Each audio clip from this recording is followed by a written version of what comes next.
Hi friends, welcome to Mahalakshmi saris. ఈరోజు నేను మీకు చూపిస్తున్న ఐటమ్ వచ్చేసి డోలా క్రష్ ఫ్యాబ్రిక్ అండి. చాలా చాలా సాఫ్ట్ అండ్ లైట్ వెయిట్ అనమాట. ఏ ఏజ్ గ్రూప్ వాళ్ళకైనా చాలా బాగుంటుంది, సెట్ అయిపోతుంది అనమాట. మనకి బోర్డర్ అంతా సారీ కలర్ షేడ్ డార్క్ షేడ్తో కంచి బోర్డర్ ఇచ్చేస్తారండి. పైన అంతా కూడా బ్యూటిఫుల్గా ఫ్లోరల్ డిజైన్ వచ్చేస్తుంది. లైట్ క్రష్ ఉంటుంది శారీ మొత్తం. చాలా చాలా బాగుంది ఐటమ్ వచ్చేసి. ఇది వచ్చేసి పళ్ళు పార్ట్ అనమాట. బ్లౌజ్ వచ్చేసి ఇలా ప్రింటెడ్ ఇస్తాడనమాట. Sari colour border colour dark షేడ్తో. నేను మీకు దీంట్లో ఇప్పుడు కలర్స్ చూపిస్తాను. కలర్స్ వచ్చేసి బ్రహ్మాండంగా ఉన్నాయి, అట్లా ఇట్లా కూడా కాదు, బ్రహ్మాండంగా ఉన్నాయన్నమాట. చూడగానే తీసేసుకుందాం అనుకునేటట్టు ఉంటాయన్నమాట. ఐటమ్ వచ్చేసి ఇంత సాఫ్ట్, లైట్ వెయిట్, లో బడ్జెట్, మోస్ట్ అట్రాక్టివ్.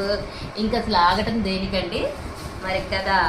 సో ఇంత మంచి మంచి ఐటమ్ కొనుక్కోవడానికి hurry up Mario friends. Bye.